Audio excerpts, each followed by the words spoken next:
don't recall there being quite so many houses on it everywhere, but okay. There is an airport on the other side, but we're not landing there.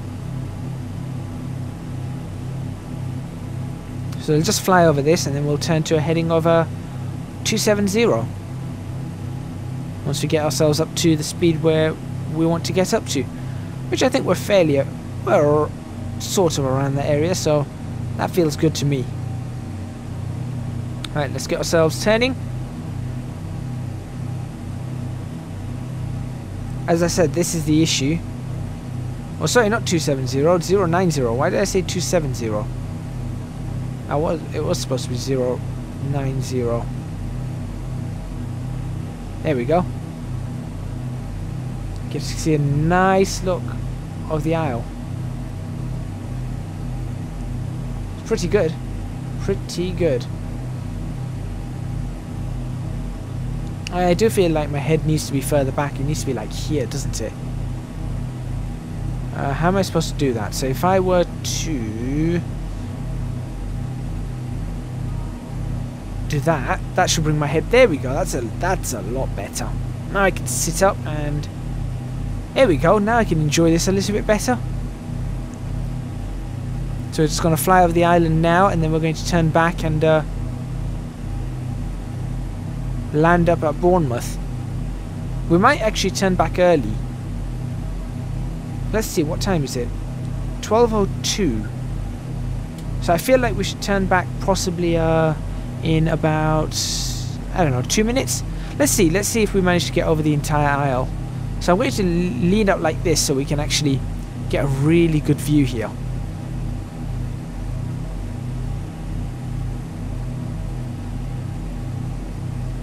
Nice place. I can't wait until Flight Sim World is optimized, because once it's optimized, it's going to be really nice. There's some turbulence right there. We have lost some height. There's a radio tower there I need to be aware of, right there. You can just see it, but we're well clear of that. We are what? I don't know. About 500 foot above that, I'd say. Yeah, I'd say we're about 500 feet above that. Now we're speeding up because we are going up and down in this condition.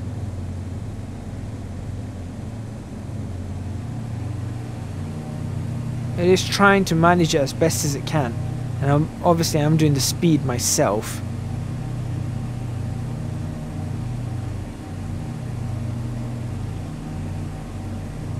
Alright. Pretty nice. Let's look out this way.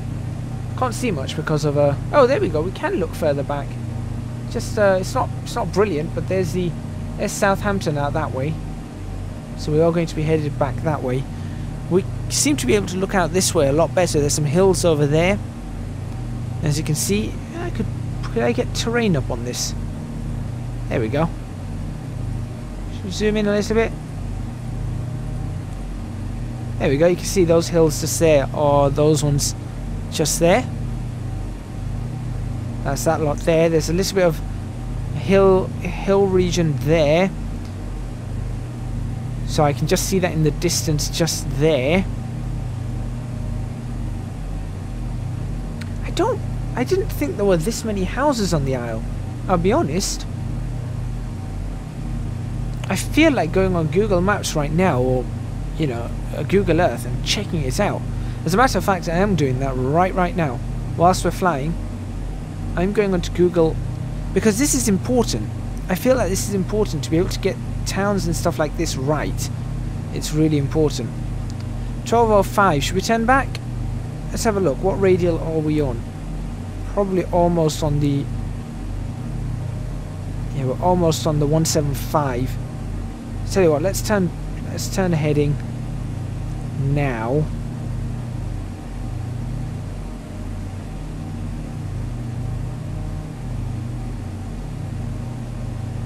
To a heading of oh no, don't mess around with the barometer. Fix that. That was my mistake.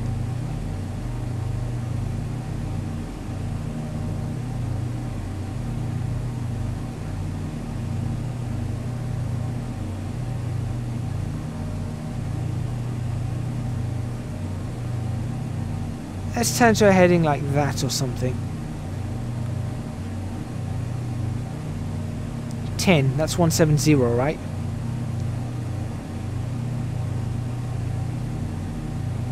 Well, it's not really 170, but whatever radial we want it to be on at that point.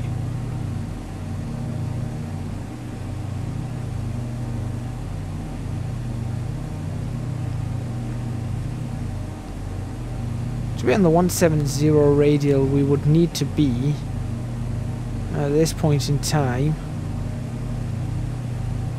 Let's turn north right now. There we go, let's turn north. Alright, time to go check out the Isle of Stuffs.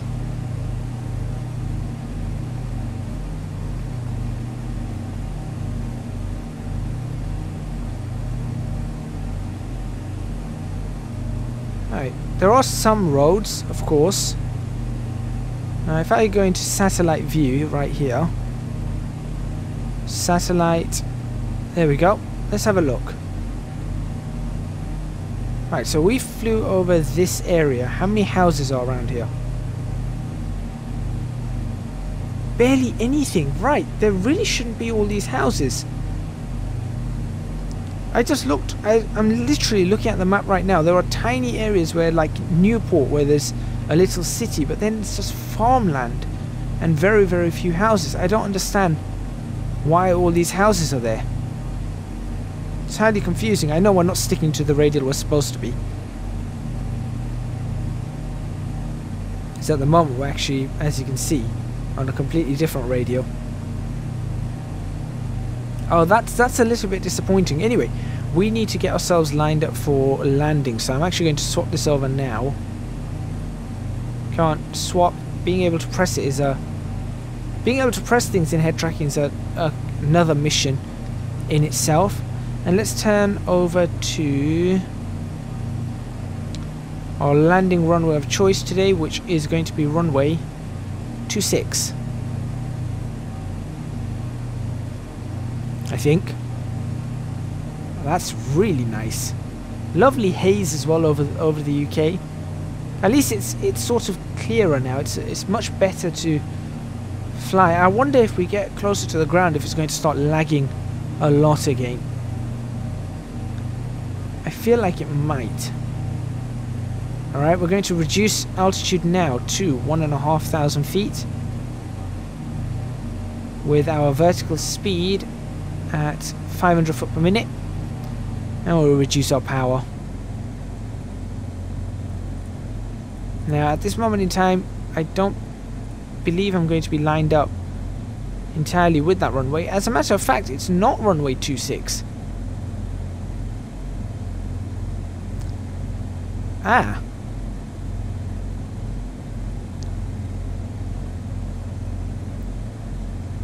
Okay, we've got a glide slope anyway.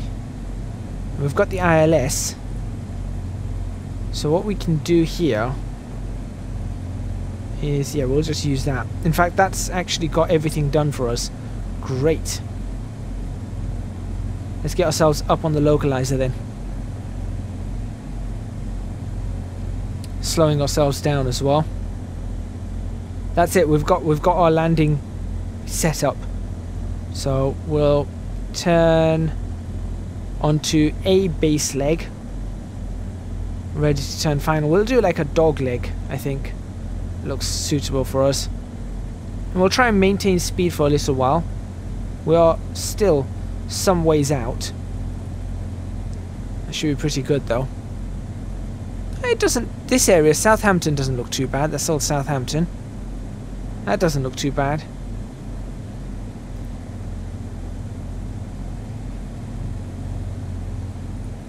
Keep an eye on that map, because obviously I don't know the area. I don't know the airports or the terrain around here. I think when we get to the end of that, as soon as we pass that, perhaps we should start turning.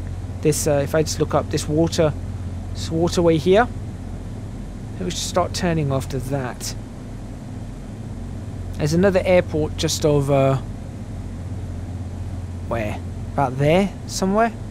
I can't even see that one.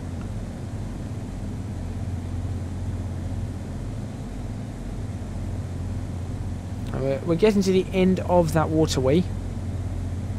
So I'm just going to wait until that passes us. Yep.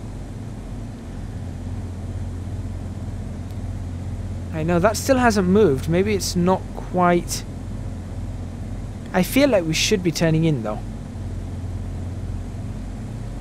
So I'm going to turn it in.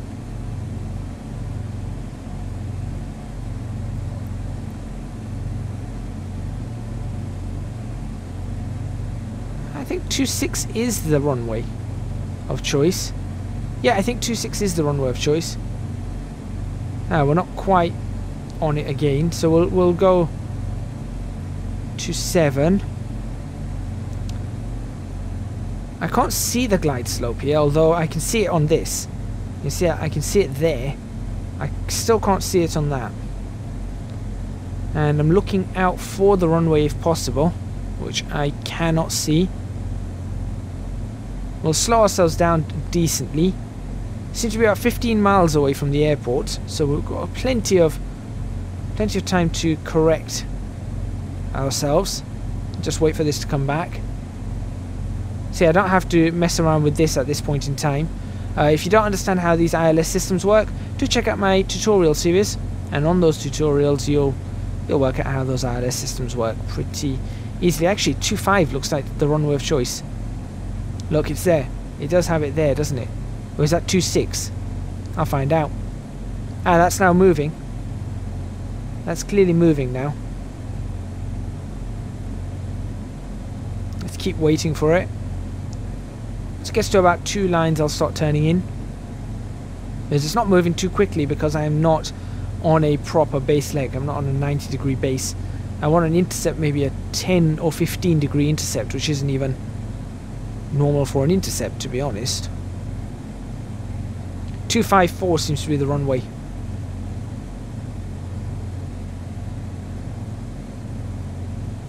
Yeah, I think 254 is the runway. Now, where is it? I can't see it at this point. Is that it? No. No, again, I'm just trying to look forward. It should literally be right in front of me, but I can't see it in this haze. I feel like I should be lowering my landing gear soon as well, but we're 11 miles out. I'll lower my landing gear about 8 miles out. In fact, that does look like it. That is it. There it is. I see the runway. Alright, fantastic, but I'm going to leave the autopilot running for now, whilst I try and sort this out. I realised the pitot heat... Oh no, that is on. Or is that off? I don't know. That's on. Well, that would have helped. Surprised everything didn't go to pot there. Alright, let's get ourselves properly lined up. There is the runway. I see it now, clearly.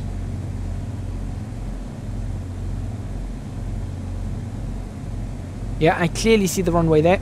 Let's slow ourselves down. Get our landing gears out. Landing gear.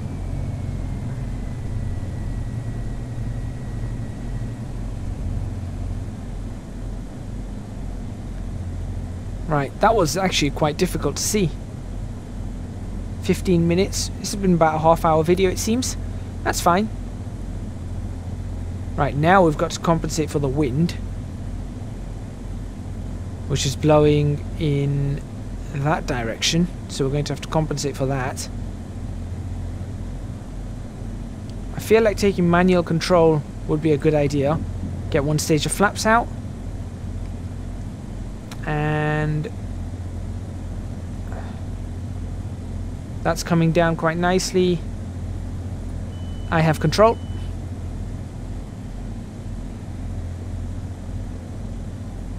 Second stage of flaps. Although with the wind, actually, I'm going to land slightly faster and only one stage of flaps. I feel like that's a good idea. There we go. Alright. Let's bring this aircraft down very nicely. Now just watching the lights. It is clear for us, so we can We can land VFR here now, or visual, just a visual landing as opposed to the instruments. But you can have a look at the instruments. We're slightly high. Speed wise we're okay. Go watch that wind. We're definitely high though. I'll get that retrimmed so that we can lower our nose. We're 4 miles out. There we go. That should allow us to lower the nose. And yes, it is starting to lag more. See, I don't understand. Some days Flight Sim World works wonderfully. Other days it just doesn't. So we'll just let the nose come down very gently as we land in Bournemouth. You can see where the wind is pushing us. So we are flying a slight crab. Just see, it's nothing too major, but there is a slight crab as to the direction I'm looking and the way we're actually flying. We are way too high.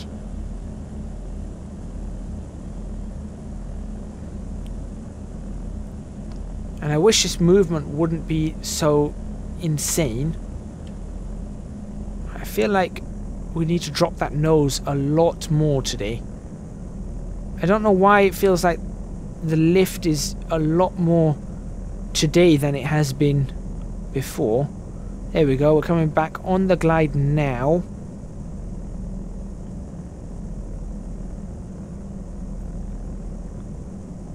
Alright. Trying to use a bit of rudder here. Let's slow the aircraft down. Using that rudder to compensate for the wind and trying to keep our wings level over here. It's not as difficult as I have been doing. The head tracking is making it harder than it is, so that's something. I'll try and land today at about 90 knots. I feel is a good landing speed. Keep that crab. There we go.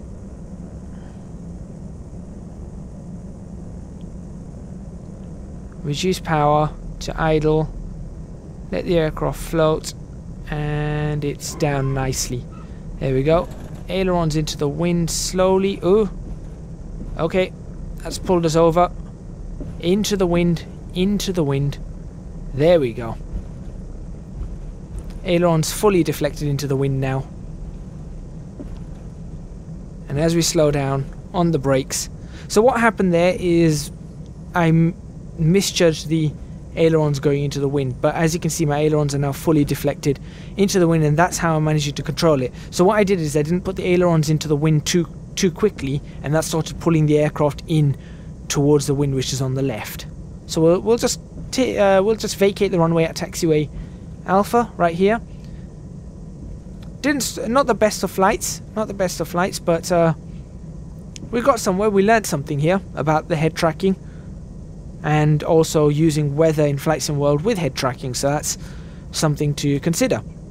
Thank you very much for watching. Please remember to hit the like button if you like this video, subscribe to the channel for more videos on Flight Sim World, leave a comment in the comments box below letting me know what you think. I'm going to see if I can fix this forward-backward issue on the head tracking right now. As you can see, I'm just demonstrating that again. I'm going to have to fix that, so hopefully next time, in the next episode, that should be fixed, but we will see. We'll have to do another test then, and hopefully you guys are enjoying these tests that I'm doing. Again, the software that I'm using is a FaceTrack No IR with the FreeTrack API, and then you've got to customize it all for your own monitor and your own lighting setup. And as you can see, I haven't fully refined it quite just yet. Anyway, last but not least, do support me on Patreon. Link to that is in the description box below. I would massively appreciate your support. It would help me out a huge amount. Look at that. That looks nice. Oh, I should have brought the flaps in earlier as well.